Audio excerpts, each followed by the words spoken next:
就他这模样，这料子留给他也是浪费。沈家都这样了，他还挑三拣四什么？那是我娘留给我唯一的簪子。你醒得正好，分家册在这儿。值钱的东西早抵债了，剩下的你自己看着挑。好，我自己选。唐离，叔劝你一句，最后这些都不值钱。哟，看破锅配破屋，倒也合适。值不值，要看谁拿。这行写的什么？吾后代半亩岁地，村西老井可共用。你认字？认得一点儿，也会看契书。一个杂役会认几个字有什么用？认字能当饭吃？能看契书，会算账。这不是杂役，是账房苗子。这口破铁锅，荒村旧屋，山边碎地，还有它，我都要了。姑娘，我吃的少，还会什么？会挑水，会砍柴，会修门，也会认字，会算一点账。他们嫌你吃饭，我嫌他们没眼光。你带着破锅旧屋，还能过什么日子？堂姐放心。放心什么？你抢的绸缎不能煮粥，我选的锅能。二婶袖子的银簪也该放回来了。你别乱说，我还没说是哪一只。二婶急什么？分家未定，私藏公物，按族规双倍折银。你拿族规压长辈？我是请二婶守规矩，放回账桌，还是请族老来算？这是我娘旧物，本就该归我。出了这个门，就别回来求我们。放心，我下次回来只收账。姑娘，我来。拿稳，这是咱们第一件家当。去哪里？去荒村。那里很远。走得到就不算远。姑娘，有件事我刚才没敢说。说。荒村旧屋去年就没人住了，门板被村里的刘大旺拆去当柴，屋顶也塌了一半。姑娘不怕？破屋能补，门板能要，饭能煮，人能活。那第一步做什么？新家第一笔账，先从刘大旺的门板开始收。谢文州，从今天起，别人不要的东西，我们一样一样过成好日子。好。姑娘，慢些。没事。若姑娘想回城，现在还来得及。回去等二婶赏剩饭。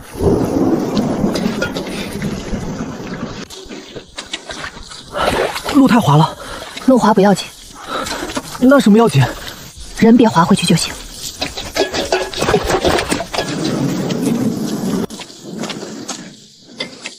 姑娘，就是这间。门呢？我只听说屋顶塌了，没想到连门也没了。谁拆的？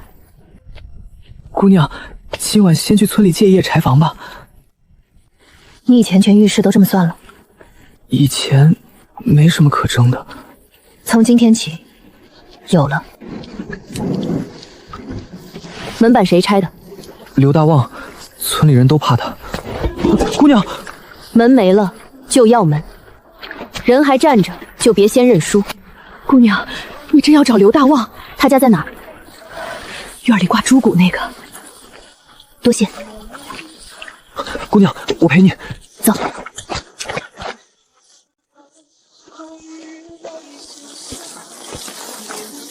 是这2块。是。刚进村就上门，沈姑娘有事儿？我来讨门。你那破屋空了1年，门板放着也是烂。废物利用可以，偷拆不行。你说谁偷？屋契还在姑娘手里。这里轮得到你说话？他现在跟着我。你们倒是挺会摆架子。屋契写着正屋一间，门窗齐备。现在门板在你院里，你自己还。少拿气数吓唬我！要做什么？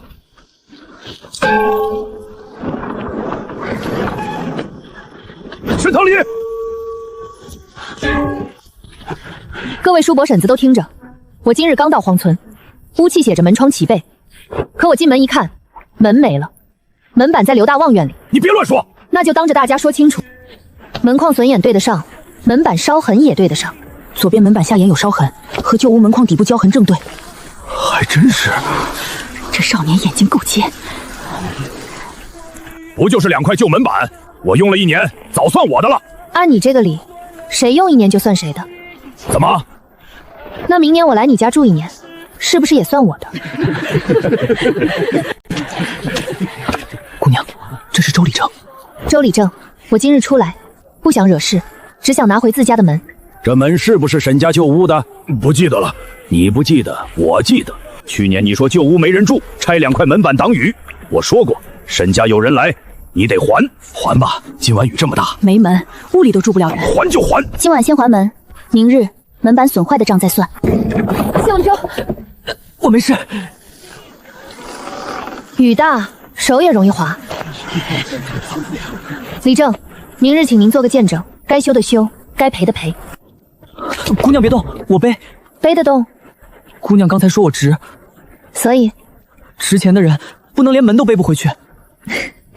行，值钱的谢文州，背门回家。先挡一夜，能防风就是门。灶口裂了，但还能临时用。柴呢？没有干柴。姑娘，那箱子或许还能补。装不了东西就烧成火。东西坏到哪一步，就用到哪一步。人也一样，别急着说自己没用。我记住了。风从门缝进来，这样挡。我再试。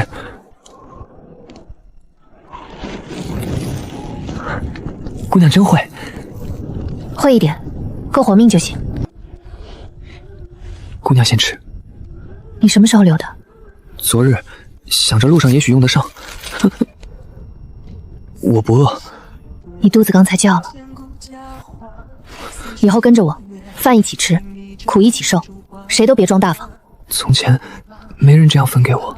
那从今天开始记住，在这个屋里，有我的饭，就有你的。这水能用吗？盛一盛，上层清的再用。好。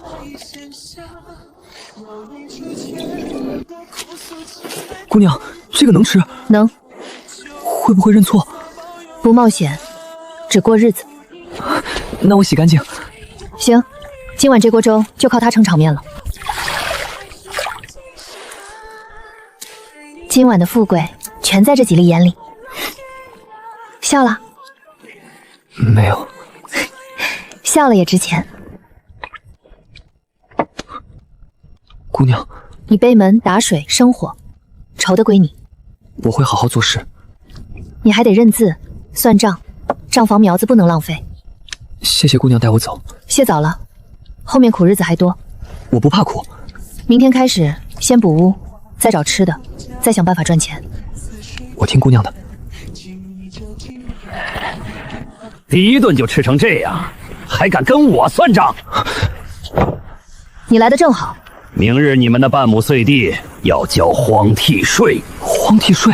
荒了1年，按村规该交，交不上就把地给我，我替你们种。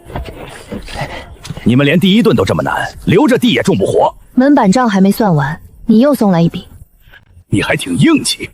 不是硬气，是饿过一顿后知道饭有多金贵。谁想砸我的锅，抢我的地，拆我的门，我就跟谁算到底。怕了？不是怕，是没想到他连姑娘刚到荒村的第一夜都要算计。他不是算计我，是看我们门没立稳，就想先进来踩一脚。明日我去低头也行。门是你背回来的，火是你升起来的，粥是可以穷可以饿，但不能先把腰弯给别人看。沈姑娘起了没有？你家那半亩地该说说规矩了。姑娘，没事，饿的。等会儿你看纸，我看人。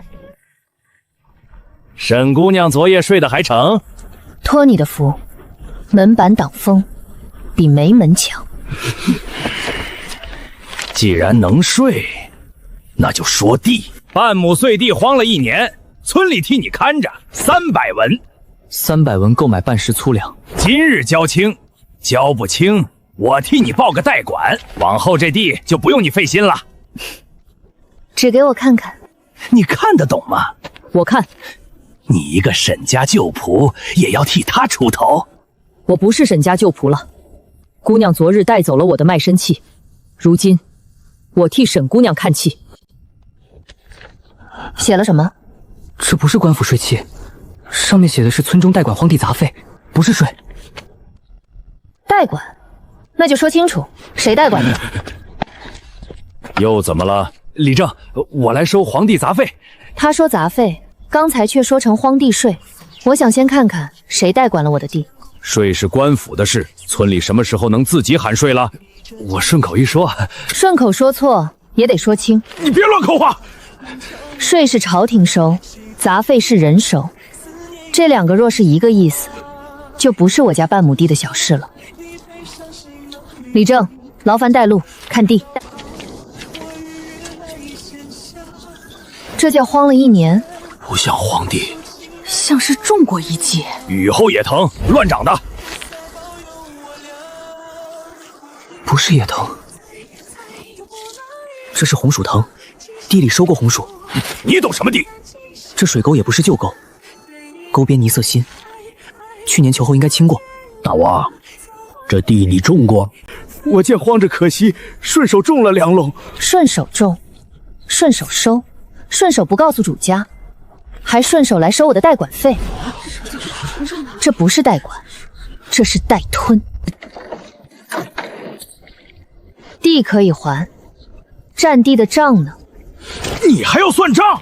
去年进你家粮筐里的红薯，我不追，但今年开荒活命的东西，你得补。屋顶茅草2捆，修门木楔10根，红薯种半篮，粗粮5斤。沈姑娘，你算盘打得到精，比不上你，一边种我的地，一边收我的钱，你这算盘才是真响。李正，我初来荒村，只想活下去。茅草修屋，木楔修门，红薯种下地，粗粮撑命。若连这些都要不回来，往后谁还敢认气？给。李正，不给就去镇上请保长说清楚。好，去拿。账清了一半，东西给你，可荒村的地不是嘴上说会种就能种出苗的。你看什么？谁说我要照你的法子种？姑娘，这地能种？不是能，是必须能。今日多谢诸位做见证，明日修屋，后日翻地。你话说太满，半月后可不好收场。那就当着大家定一句，半月后，这地若没出苗，我按村里规矩交杂费。姑娘，好，这可是你自己说的。但若出了苗，刘大旺，你当着全村人的面，把我家门前那块路坑填平。你让我修路？以后挑水、运柴、卖菜，都走那条路。你既然爱管我家的事，就先把路管明白。行，半月后你别后悔。放心，后悔之前，我也会先把苗种出来。今日有大家作证，半月后再看。姑娘，你是真的看见活路了？看见了，就得抓住。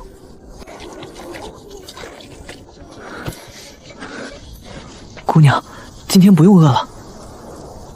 是，今天不用饿。先清沟，你知道先清沟？姑娘刚才一直看那条沟，地里积水不走，种子容易烂。行，你清沟，我拔草。姑娘，你昨夜没睡，又没吃几口，你又藏？这次不是藏，是留给姑娘干活钱吃。谢账房开始管饭了。姑娘管大事，小事我来。水动了，成了。这样就成了？还早，但水走了，地就有救。这姑娘不像会等着认输的人。姑娘，今日煮什么？你想吃什么？能饱一点就好。行，今天煮稠的。稠的？门讨回来了，地拿回来了，种也有了。今天值得吃稠的。姑娘，吃完饭做什么？修屋。翻地，想办法赚钱。好，王哥，真让他种半月？种，半月后没出苗，他自己说过要认。要是出了呢？半亩烂泥，他一个刚分出来的空户，能种出什么？半月之前，这块地绝不能出苗。苦日子开始了。不，是好日子开始了。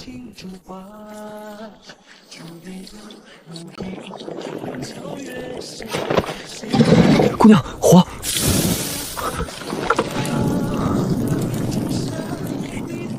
别慌，火还在。我去补屋顶。先吃。屋顶还漏，人也还饿，吃完才有力气上屋顶。姑娘也吃？当然吃。今天门讨回来了，地也拿回来了，这顿可以吃得像个人样。先坐一会儿。姑娘，刚吃完就干活，胃受不住。姑娘连这个也管？以后你吃饭、干活、读书，我都管。姑娘会不会嫌麻烦？麻烦才像过日子。一个人连麻烦都没人管，才可怜。先补这里，茅草压厚一点，木楔卡住梁缝，草绳一定要绑紧。姑娘以前修过屋，看别人修过。姑娘看过的东西都记得住。这话算夸我？算。慢点儿。姑娘放心，我摔不下来。还放心吗？不太放心了。那就老实点儿。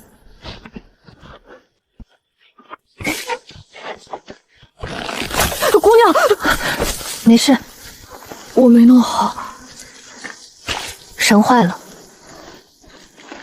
不是你坏了。东西不合用就换东西，人没做好就重来。屋顶不会因为你第一次没补好就记你的仇。我记住了。沈姑娘，我家里有几节旧草绳，放着也不用，你若不嫌弃，拿去绑茅草。多谢周嫂，这绳子能救我家屋顶，不值什么，能让灶边不漏水，就值。姐姐，你家真的要种那块泥地吗？种。会长东西吗？会，只要手肯下地，地就不会一直空着。刘大旺那边怕是还盯着你们，小心些。我知道。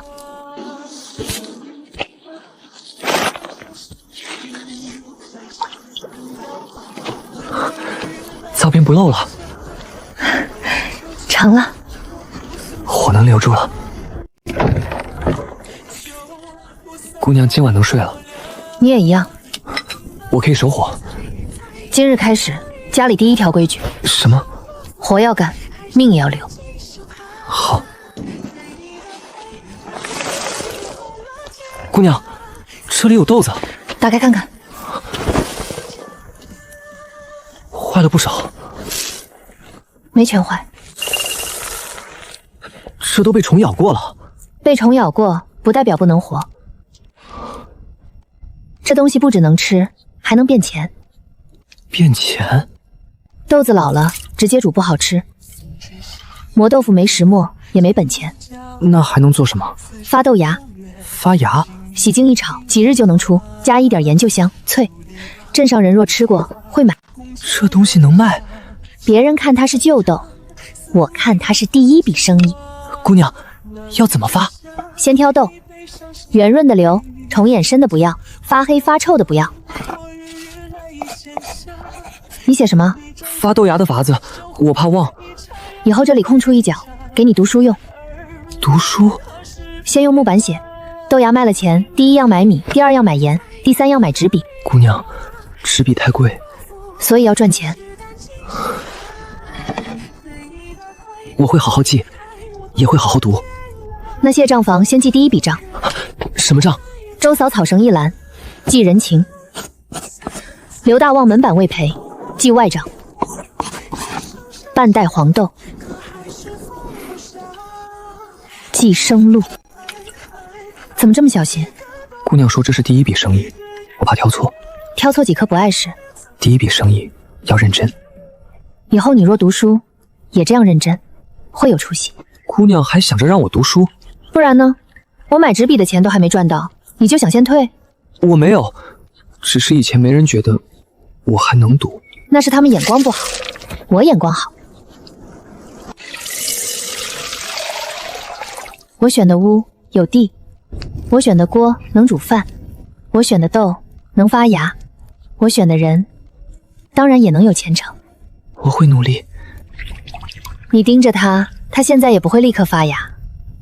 我只是想看看，怎么看出能不能成。明早若炮张了，就有机会。那我明早早些看。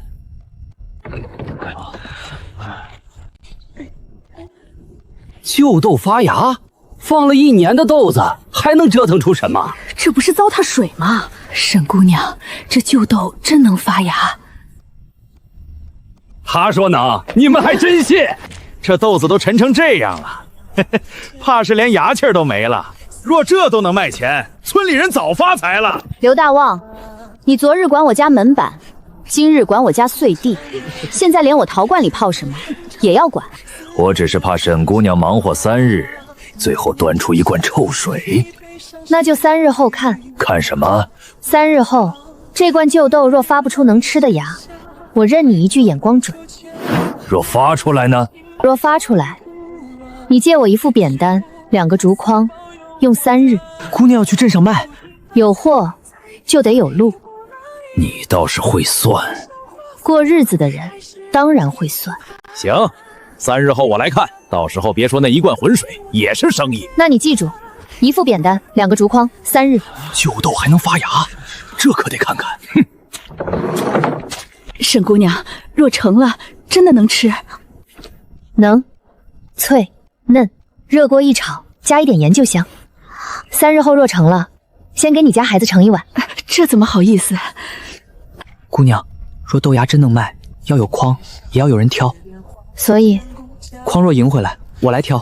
去镇上我也跟着，若有人问价，我记账。谢账房已经会替家里算下一步了。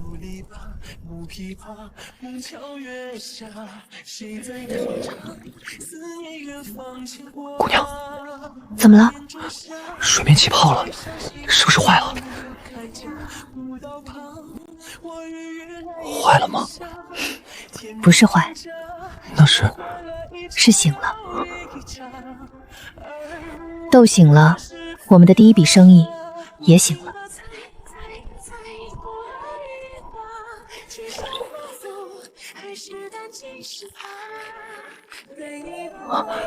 姑娘，怎么了？他们好像真的醒了。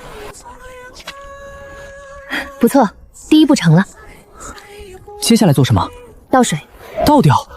这水还能不能留着浇地？不能，发豆芽要湿，不是烟。不能太用力。刚醒的豆，芽尖嫩，手重了会断。谢账房，你再这么捧着，他们要以为自己是金豆子。他们若能换米，在我这里就是金豆子。为什么垫起来？地上潮，底下容易闷，挡光也透气。姑娘好像什么都能用上。穷日子第一条，东西别急着扔，看他还能不能换个活法。姑娘，红薯种也要挑。种子不好，地再好也白忙。那人呢？人若一开始不好，是不是也白忙？人和种不一样，人只要肯醒、肯改、肯往前走，就还能重新长。沈姑娘，你们真开始翻了。说了要种，总不能让地等我们。这地雨一多就积水，不好弄，所以先清沟，水走了，土能喘气。土还能喘气？人泡久了受不住，土也一样。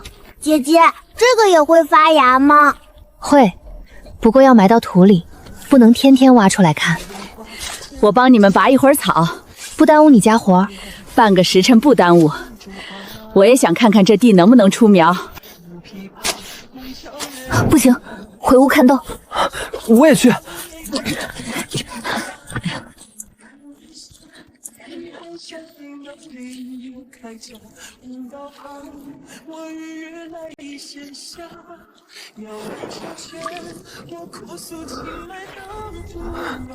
姑娘，是不是坏了？还没坏。还有救？有，是闷了。水气太重，屋里又热，换水，摊开透气。我去打水。我去拿块干净旧布。姐姐，它们会坏吗？不会，它们只是闷着了，透口气就好。不能后盖，湿布松松搭着。还能长吗？能，但接下来要更小心。日头出，宜阴处，闷味起，马上换水。湿布不可后盖。姑娘，它们真的长出来了。我说过，被虫咬过不代表不能活。真发芽了！旧豆还能出白尖儿？还没好，芽还短，明日再长一节，口感更好。若是冬日青菜少，这东西可真顶用。这东西不止你家能吃，冒个白尖儿算什么？说好了3日，能吃才算数。急什么？扁担竹筐又不是今天借。昨日赌约，叔伯婶子都听见了。你若忘了，我木板上记着。你倒是记得清楚，账要清楚。娘，真的变白了！这旧豆还真能出菜。能看不一定能吃。那就尝。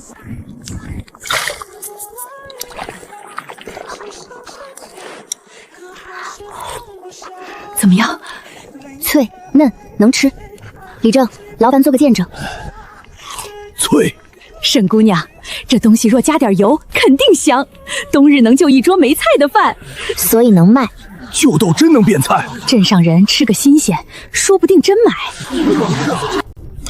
豆芽发出来了，能吃，赌约该兑现了。不就是扁担竹筐？我借。不是借，是3日，1副扁担，2个竹筐，说好的。我记了。去拿。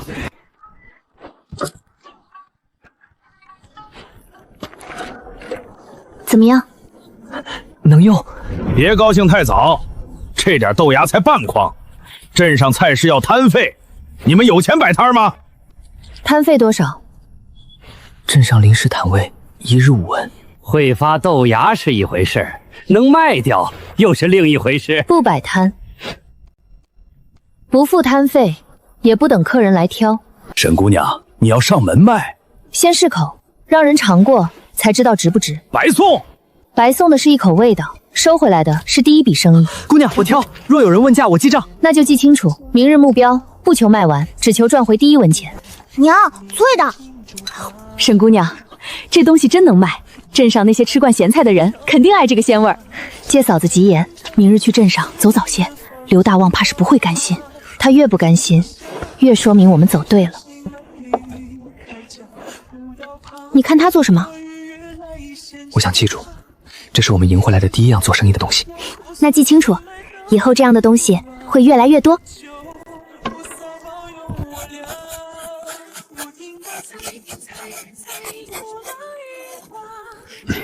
写了什么？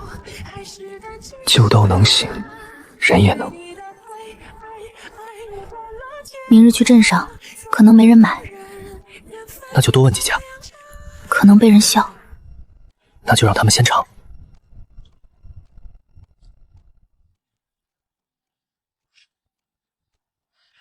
王哥，明日真让他们去镇上卖。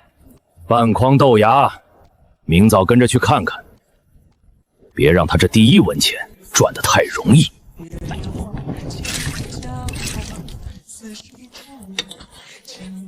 姑娘，这是做什么？试口用。今日目标第1文钱。对，先把第1文钱赚回来。去哪儿？去镇上，不给摊费，不等客来，我们自己找第1位买主。好。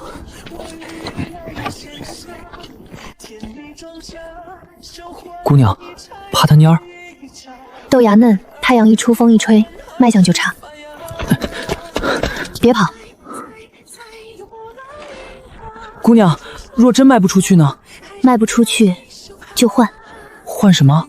换盐，换黄豆，换黄豆，换一顿热水也行。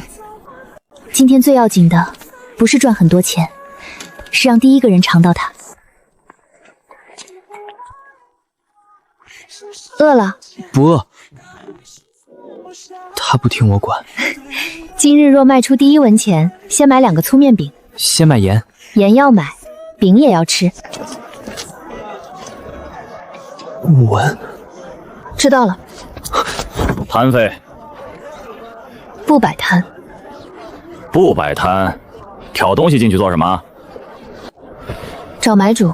买东西就交摊费，不交就别在菜市里吆喝。半筐白牙子也敢进菜市？姑娘，没钱有没钱的卖法。他们在笑。别听，菜市要摊费，可吃饭的人不止在菜市。热汤摊儿，去那边。婶子，借1碗热水。不吃汤饼，只借水，我用这个换。这是啥？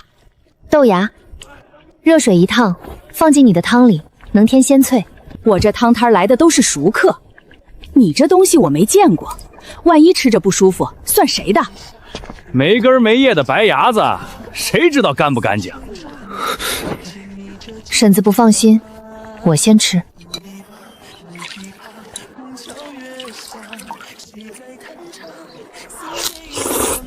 脆，没油也有豆香，比咸菜清爽。怎么样？脆，没油也有豆香，真脆，第1口免费。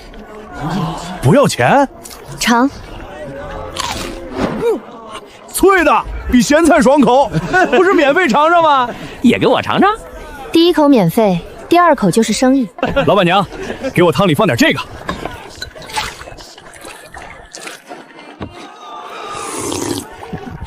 好，这汤一下不腻了。哎，以后汤里加这个，我多给1文。姑娘，你这豆芽怎么卖？3文1小把。青菜才几文一把，你这白牙子也敢卖3文？1小把能分2碗汤，2碗每碗多收1文。婶子花3文，能多回2文，还能让客人记住鲜味。我先买2把。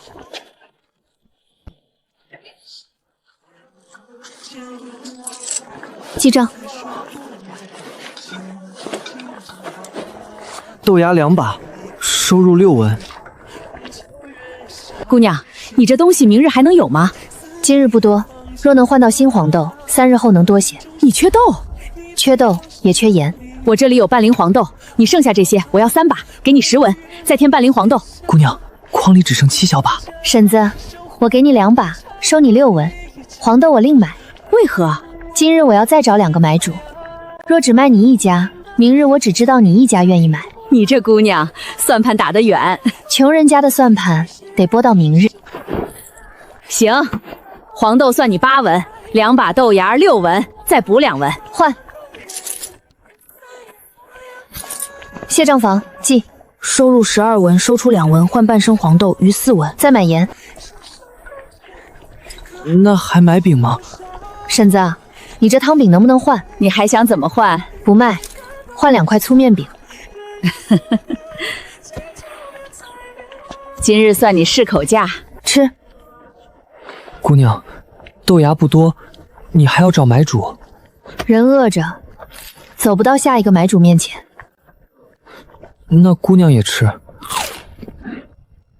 吃着呢。姑娘，明日若还来，先到我这儿。我不保证全收，但若客人今日问，我给你留话。多谢婶子。哎，姑娘，这是回头路，比6文钱还值。姑娘，接下来找谁？找吃面的人，找做饭的人，找嘴里缺新鲜味的人。酒楼？不错，会举一反伞了。姑娘教得好。先别夸，酒楼门槛高，未必看得上4小把豆芽。你这挑的什么？豆芽，白白嫩嫩的，倒新鲜，能做汤面？能，滚烫一烫就行，清脆不抢味儿。多少钱？3文1小把，免费试口。你这面送去客栈，路上焖一会儿，面汤会腻，加一撮豆芽，客人第1口就觉得清爽。你懂面，懂吃。他说的吃食都能成。行，我试试。若客栈客人问，我再来找你们。我们午前都在镇东街口。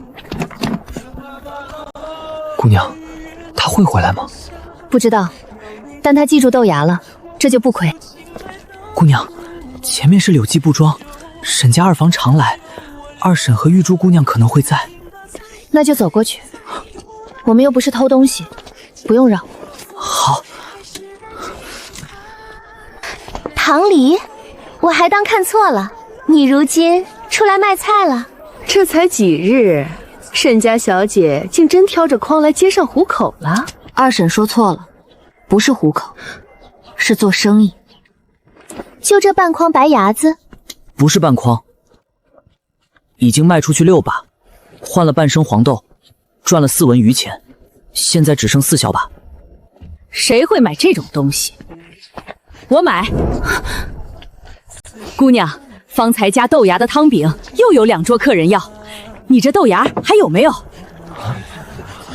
二婶刚才问谁会买，现在有了。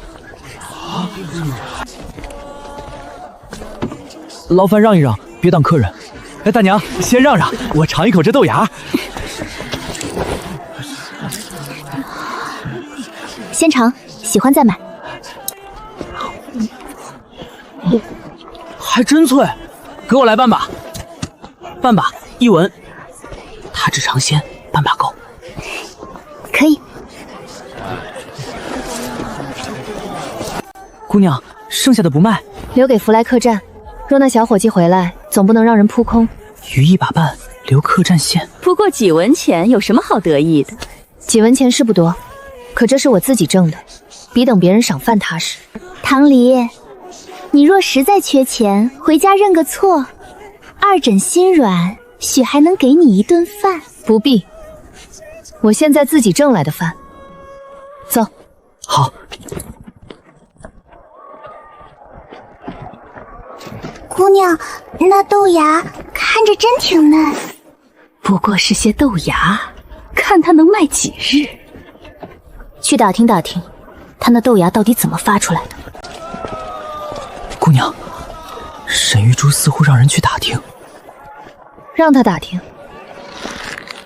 方子被他知道怎么办？他以为我要卖的只是豆芽，那就让他先这么想为。姑娘还有后招。谢账房，记住一件事，会发豆芽只能挣1时的钱，会让别人想学，才说明这东西真有价。下一步，我们不只卖豆芽，那卖什么？卖会发芽的日子。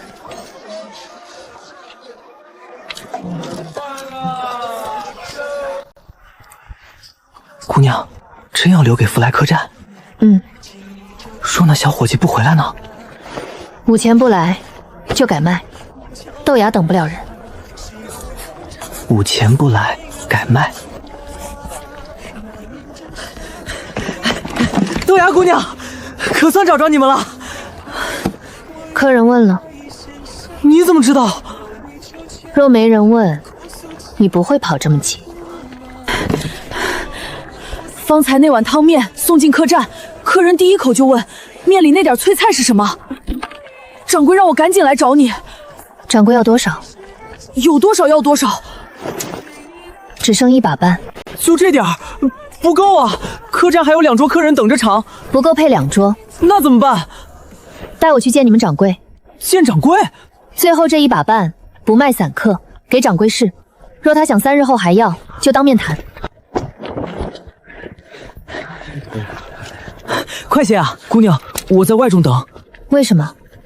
我挑着筐进去，怕给姑娘丢脸。我们今日来是卖东西，不是求人赏饭。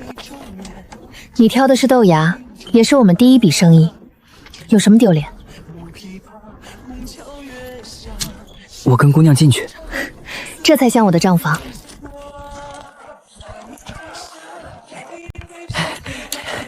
掌柜的，人找来了。豆芽是你做的？是。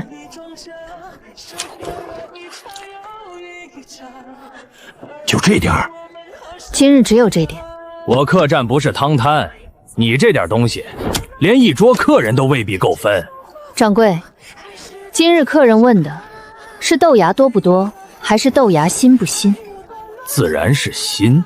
那就够了。这1把半，你说怎么用？汤面里一碗只放3、4根，3、4根太少了吧？不少。客人吃到第一口脆，就会问这是什么。问了，便记住，今日不卖量，卖新鲜。怎么卖？菜单上添一句：清汤豆芽面限10碗。限10碗？东西少不是短处，说成限量就是卖点。我今日卖出去，明日客人再问，我拿不出来，坏的是我的口碑。所以我不让掌柜明日卖，今日只卖限10碗，卖的是新鲜，不是常菜。3日后我再送新一批。3日后你能送多少？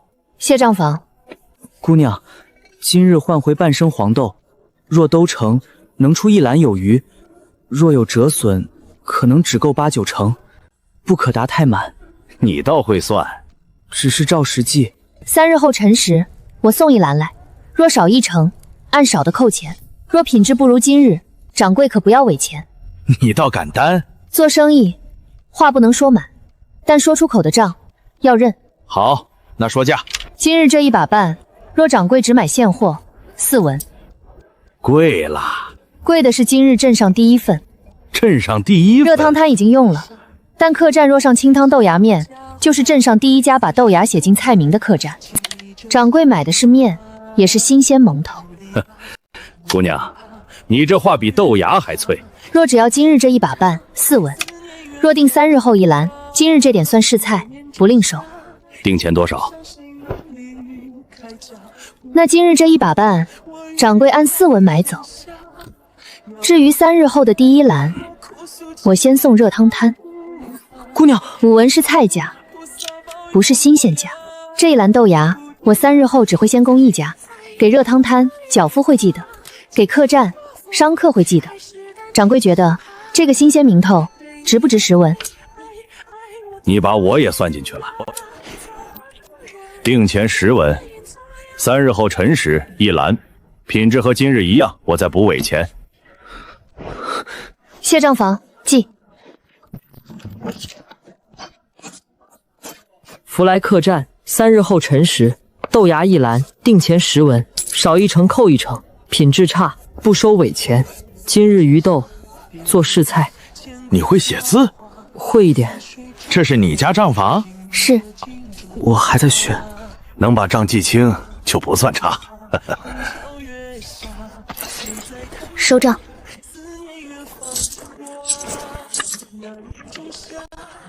姑娘，你这豆芽怎么发的？清水、织布、并光。就这些？就这些。做生意的人嘴严点好。不是嘴严，是豆子脾气细，知道几句话不等于能发好。怎么啦？掌柜说我能把账记清就不算差。你本来就不差。可从前没人这样说。那以后就多听几遍。卖完了。卖完了。客栈要了。要了。3日后订1篮。我就说这东西能成。那明日客人问起来怎么办？婶子可以先说，3日后有新鲜的。今日吃过的客人若问，就说下一批更嫩。调一调？不是调，是让他们记得。这是粗盐，不是好盐，但干净。你早上说缺盐，我给你包了一点。多谢婶子。多少钱？算我添的。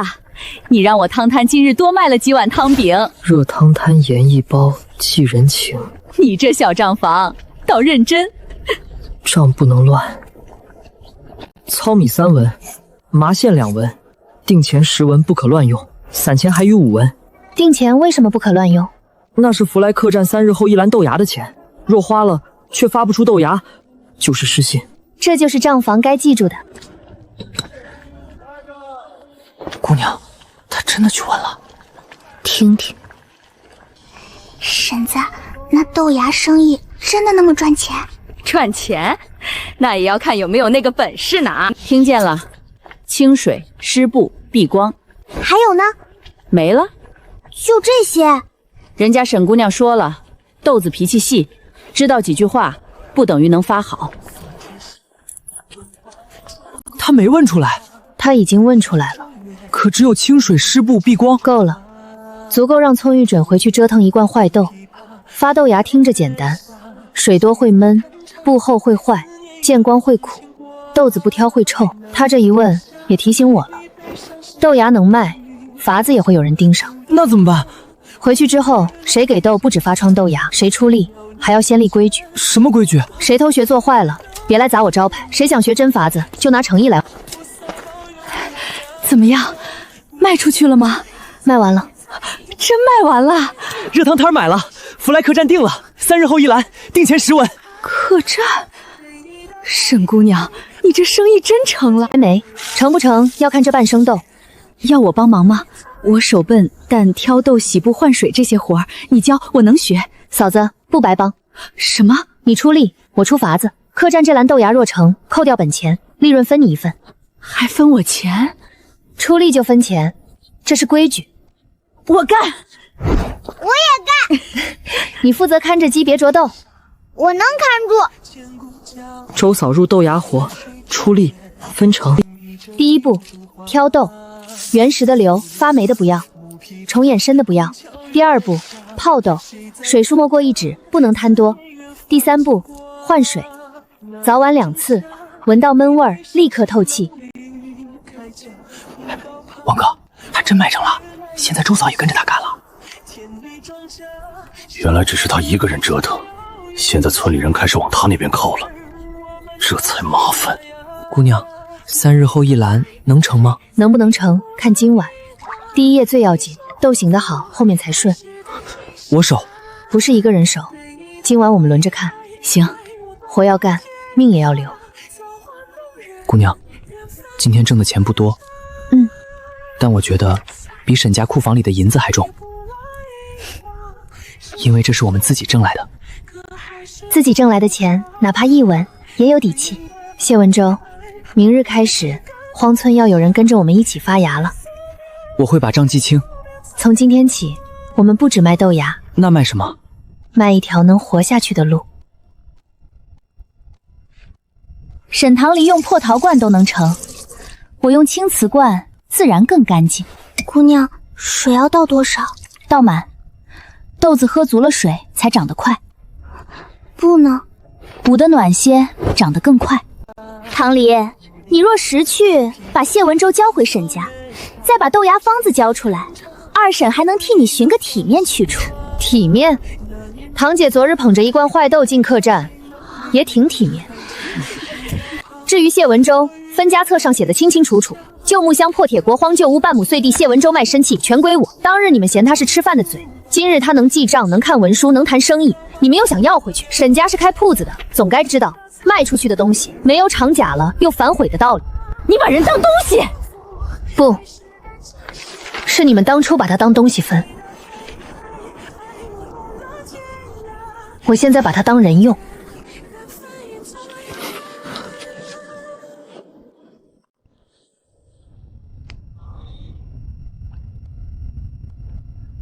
沈堂莲能做的，我也能做。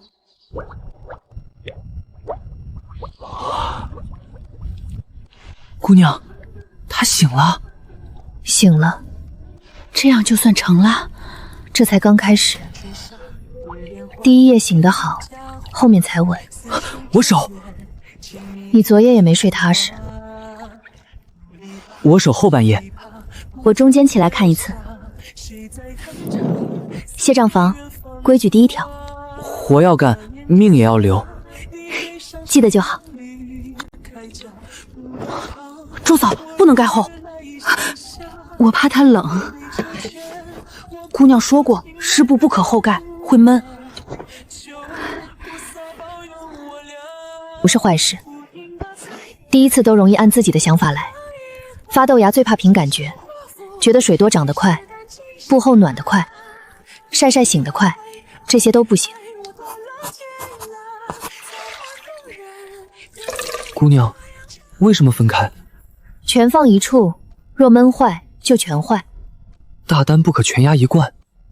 会用了，记上。沈姑娘，听说你豆芽卖到客栈了？今晚不行。为什么？豆子要先挑，发霉的不收，虫眼太深的不收。都是豆芽，谁知道是谁发的？客人吃坏一次，记住的不是你家罐子，是我的豆芽。那怎么算钱？谁出豆计豆，谁出力计工。卖出后先扣本钱和损耗，剩下按豆和工分。还要记这么细？当然要记，这活不是随便泡泡水，得按规矩。几颗豆子而已，他还真把自己当掌柜了。能让人凭手艺吃饭，就比空口说话强。嫂子，挑豆。哎，别过来，这是要去客栈的豆。陶罐发得好，破盆略慢，但没有坏味。今晚我和周嫂轮着换水。还有你自己，你也要吃饭睡觉。好。姑娘，这豆子好像不太对。你懂什么？豆子醒了，自然有味儿。可沈姑娘那豆芽是清香的。你到底是哪边的人？把水倒掉一半，再放窗边晒。还晒？不晒怎么长？沈堂离屋子破，怕见光。我们沈家的东西，当然要晒得足足的。真成了。姑娘，够一篮吗？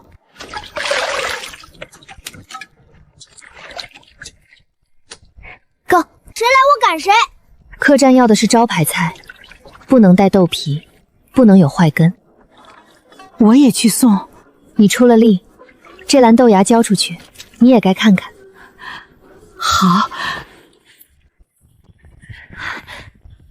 辰时倒是守时。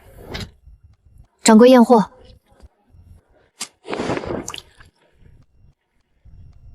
脆。掌柜，就这嫩东西，一下锅不就软塌了？不是下锅煮，那怎么用？起锅前烫，汤滚，豆芽下去3吸，3吸后捞起铺面，不抢汤味，只添脆口。3吸，1吸，2吸，3吸。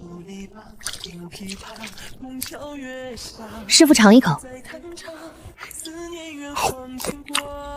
还真脆，这才叫用法。今日清汤豆芽面挂上。好嘞。尾钱多少？昨日定钱10文，一篮豆芽按28文，扣定钱还用收18文。28文，这价比青菜贵不少。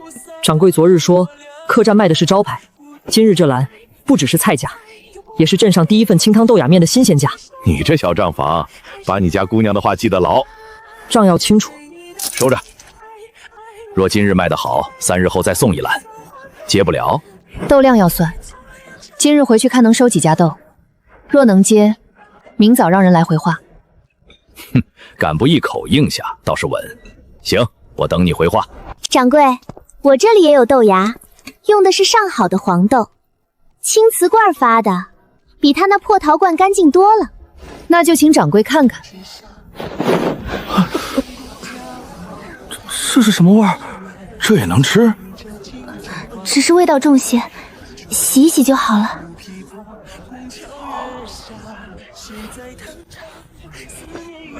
水倒满了，布盖厚了，还晒了太阳。水满布厚还晒，这不是发豆芽，这是把豆闷坏了。你少装懂！你问到了清水、湿木、避光，却没问明白多少水、几分湿、避到什么程度。只听皮毛就想抢生意。沈玉珠，做吃食不是带簪子，不是换个桂冠子就能显得体面。姑娘，我客栈做入口的东西，这样的豆莫说买，以后也别拿进来。这位姑娘，请吧。你早就知道会这样，我知道你会急，急着学，急着卖，急着证明我能做的，你也能做。可豆子急不得，日子也急不得。看来这豆芽真不是谁都能发。东西简单，规矩不简单。那3日后的豆芽，我等你回话。明早给掌柜准信。若能做，我还要今日这样的，干净脆，不急不躁。记下了。沈姑娘，沈家那姑娘的豆真因为水多布厚才坏。对，幸好昨晚谢小哥拦住我，我也想给豆子多盖一块布。所以要按规矩。它坏的是一罐豆，若我们乱了规矩，坏的就是整条生路。客栈收了。听说沈家姑娘的豆坏了，沈姑娘，我家有豆。想做可以，但今日先说规矩。我家豆不多，今晚先泡上，明早拿来给你看，成不成？不行，豆没挑过，水没晾过，布没洗过，谁私下先泡，坏了别算我的。那卖成了怎么分？木板，第一，豆子要挑；第二，水量要准；第三，换水按时；第四，谁出豆谁记豆；第五，谁出力谁分钱；第六，没经我看过的豆芽不能打沈家破屋的名头去卖。那若我自己发成了呢？自己发成，自己卖，但不能说是我教出来的，也不能砸我的招牌。我听沈姑娘的，这活儿不是随便泡泡水，得按规矩。今日先收3家豆，多了管不过来。谁愿意按规矩来，明早带豆和干净布过来。我来，我也来，我家有罐子。沈堂里，你倒会使唤全村人替你挣钱。我使唤，豆钱记账，出力分钱，卖出有账，卖不出也说清。你若愿意按规矩来，也可以带豆。明早日出前，豆要先挑，迟了不等。沈姑娘，今天之后，村里怕是都要动起来了。动起来才好。荒村不怕穷，怕的是人都不动。姑娘，木板快写满了。那下一笔钱买纸。买纸？给你记账，也给你读书。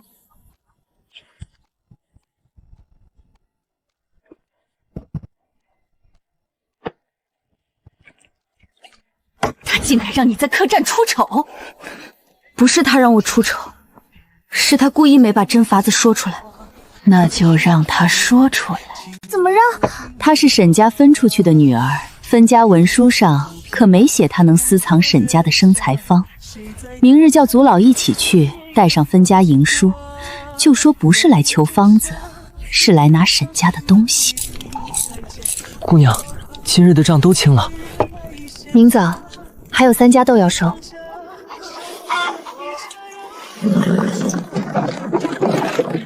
去荒村把方子拿回来。沈姑娘，我家豆不多，能不能也试试？能试，但豆少就按豆少计，出力多按出力计，不许混账。出豆要记姓名、豆量、器具、出工时辰。我叫钱桂花。钱桂花，黄豆1小把，就怕1张，可用。谢账房越来越像样了。姓名？别过来，这是要换钱的豆。沈姑娘，你这哪像破屋，倒像个小铺子。小铺子还早，先别把豆泡坏。沈家的车，这家是不想来买豆，想来找事儿。谢账房在，文书在屋里木箱第2层。我去取。行里，几日不见，你倒把荒村折腾得热闹。二婶来得早，是买豆芽，还是还门板赔钱？唐离，你怎么同长辈说话？长辈上门是先问侄女吃没吃饭，还是先带族老堵院门？唐离，你毕竟是沈家女，说话不可如此带刺。那族老说的是为沈家女撑腰，还是为二房撑腰？你这孩子怎么句句不让？你一介孤女在荒村做营正，本就容易招闲话。二房愿意替你管这门生意，也算护你。族老都这么说，会不会真是沈家的方子？你别乱说。族老说的正是，唐提从小没了爹娘，如今能卖钱是借了沈家的姓、沈家的旧人、沈家的体面。二说的对，我爹娘不在，所以我更得把账算清。唐离，你这豆芽方子是从哪里来的？二婶觉得呢？你是沈家姑娘，从前吃沈家的米，用沈家的银住沈家的屋子，如今分家才几日就拿出钱方子，你说这不是沈家的营生，谁信？昨日福来客栈掌柜亲口说了，这东西不是谁都能发。你若早会，为什么分家钱不拿出来帮沈家？唐离，若你私沈家生财方，按理该交回。族老说完了。你这是什么态度？若说完了，我也说几句。文书，你来念。哦。谢账房，念清楚。好，沈家各房分产之后，各房所得互不追俗，日后生计各凭本事，盈亏自负，不得以旧账相扰。二婶，这文书是你当日亲手按的印吧？那是分家产，不是分生意方子。可你是沈家女，你会的东西自然也该算沈家。照堂姐这么说，你昨日在客栈发坏一罐豆，那坏豆的账是不是也该算沈家的？你别急，账还没算完。那我问二婶，分家那日，沈家有豆芽生意吗？沈家铺子卖过豆芽吗？没有。沈家账册里记过豆芽方吗？分家前没有的营生，分家后我自己做出来，怎么就成了沈家的生财方？分家那日，我拿走了什么？一口破锅、荒村旧屋、半亩碎地，还有谢文州的卖身契。二婶当日说，这些都是没人要的东西。破锅煮不出金银，荒屋住不出前程，杂役多一张吃饭的嘴。现在破锅煮出了饭，荒屋做出了生意，人也能记账了。二婶又说这都是沈家的，沈家要的到底是方子，还是见不得别人把你们不要的东西过出活路？唐离，二婶不是要抢你的东西，只是沈家如今艰难，你既有法子，拿出来帮帮家里也是应当。帮可以来，按规矩来。什么规矩？谁给豆谁记豆，谁出力谁记功。卖出去后先扣本钱和损耗，剩下再分。你让沈家二房跟这些村妇一样给你挑豆守夜？挑豆守夜怎么了？我们靠手挣钱，又不偷不抢。二夫人若想挣钱，按规矩干活就行。你们也配跟沈家相提并论？在我这里，出力的人就配分钱，不出力只伸手的人不配。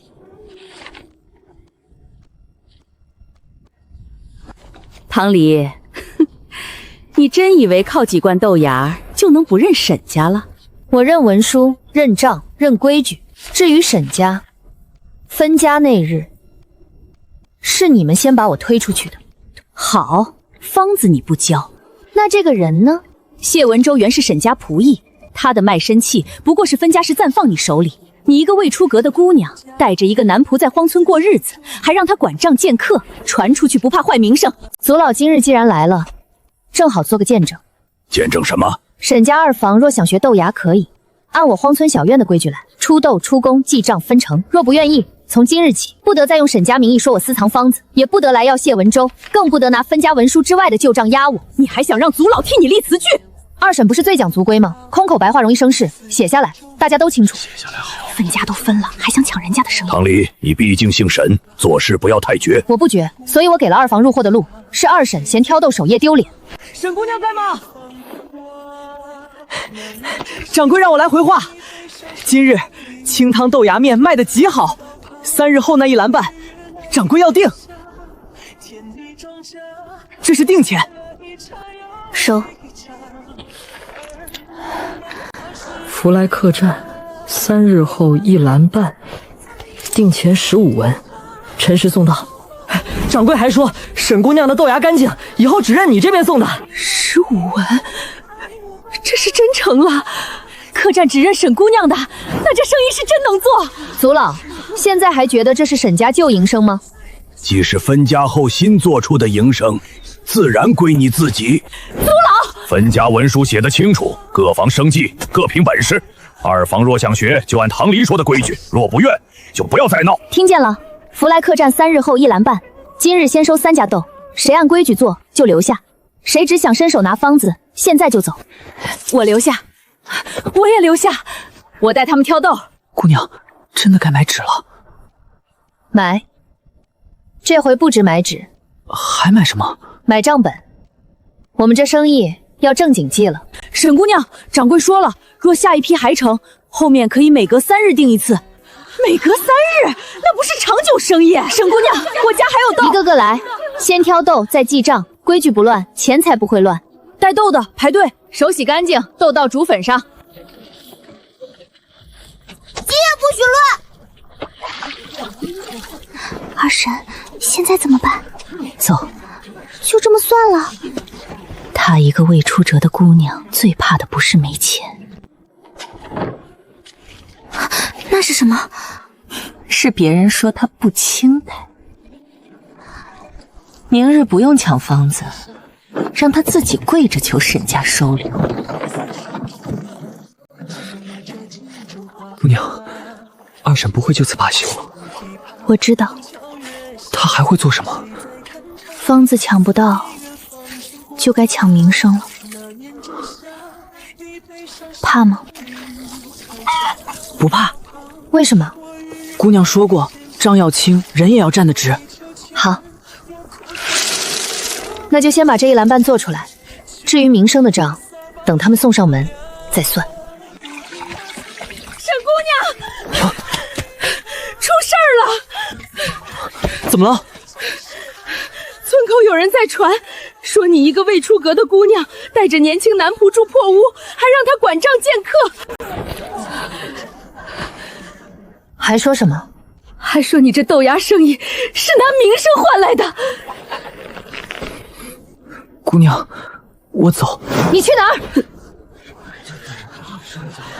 我留在这里，只会坏姑娘名声。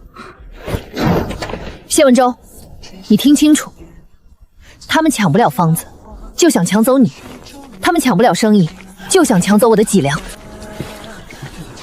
去请周理正，再请今日在场的族老。沈姑娘，他们要算名声的账。好，明日天亮，我当着全村算。别等明日了，族老已经往这边来了。沈堂里，方子你不交，名声总要说清楚吧？来得正好，今晚就把这笔脏账算干净。